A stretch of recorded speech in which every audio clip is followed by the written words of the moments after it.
So, a friend a few months ago shared a study on the differences between what makes someone good, what makes someone cool. And I'll look up, see if I can find that, and I'll put in the description if I can, but I don't know how easy that'll be.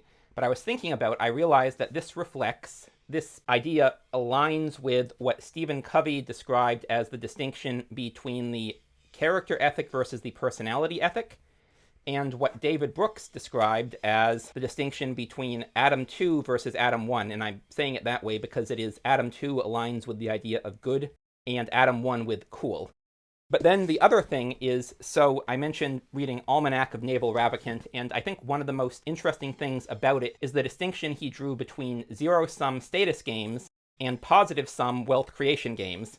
And he said that people who play status games are generally, one way they gain status is by trying to attack people who are playing positive-sum games. And you just need to ignore them, and most of the time that's going to work, which is also something that Nassim Nicholas Taleb mentions in Anti-Fragile. So I realized, this is like a good metric for determining what the difference between good and cool is. And you need a little bit of both. To actually succeed at wealth creation games, you need a bit of salesmanship, which doesn't strictly align with being cool, but it does. You need to sort of focus on what David Brooks would call Adam 1, or what Covey would call the personality ethic.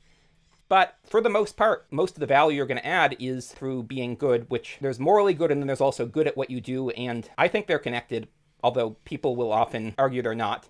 But for the sake of this video, treat both of those as the same kind of good. And so good is focused on doing the best you can sort of internally. Cool is focused on doing things that will impress others. And so there's a question you might have, well, if status games are zero-sum and we have the option of playing wealth creation games, why would anyone play anything else? And I think there's a couple of answers there. One of which is that there are some resources that are still limited. And in this modern world, one way that you can get access to limited resources is by doing a wealth creation game. But in the context we evolved in, it would often really only be status games. And then I think the other thing is just if you live as a social species, there's always going to be people playing for status, and you can have societies which can flatten status differences more or less. But I was reading Sapolsky's A Primate's Memoir, and one of the things that he was struck by is just how much being low status and recognizing you are low status harms your health. And that is, I've had multiple people leaving me comments telling me, hey, you're fat, you need to lose weight, as if I didn't know that, right? But that came about because I basically lost all my self-confidence. I ate what I wanted to eat, and I had binge eating disorder, so I was still a little overweight. But then I lost confidence, and I started trying to eat a healthier diet based on starch. And when you binge eat starch as opposed to meat and cheese, it's a lot easier to gain weight, and I gained almost 200 pounds doing that. And it's reflected now, and a lot of my health metrics have gotten better as I've gotten just better about living my life, not worrying about status games, which is something that Sapolsky mentions is like baboons who are low in the status hierarchy but don't contest it as much and just find ways around it do better than ones that are at the same level but are still trying to contest it and lose. And so there's these two reasons that we evolved to want to pursue status, I guess, which are, first of all, there are some things that were historically limited, and the best or only way to do it was through winning status in a zero-sum game in your own species. And the other one is that feeling like you're low status has a really bad impact on your health, both physical and mental. And so the first step is just saying, I'm going to not play the status games and I'm going to focus on myself. And I dramatically improved my health once I took care of this first and took care of actually focusing on my own goals instead of playing status games. And it's still hard to lose weight. I'm working on it, but it would not have been possible. And the whole reason I gained weight was because I was basically feeling like a loser in status games, and I was feeling like I was obligated to focus on that when it really isn't something that you actually need to focus on. And so, again, good is being good at what you do. It's also morally good. Being good at it is how you create wealth, and you do need at least some level of salesmanship. And so this is actually, so Ravikant mentioned this, but this book has this idea that shows, so if you have salesmanship without anything to show for it, you're a charlatan. If you have good work without anything to sell it, you're a martyr. And then if you have both, you're what he calls a hustler. But again, it's the same idea as Ravikant. You need to sell yourself a little bit. And both Covey with the personality ethic and Brooks with Adam 1 acknowledge we need some of this, but you only need a baseline level, enough to make people look at what you're doing. And then it generally makes sense to focus on good, which in what I'm trying to do is figure out, this YouTube channel is basically an advertisement for various projects I might pursue and a testing ground for these ideas.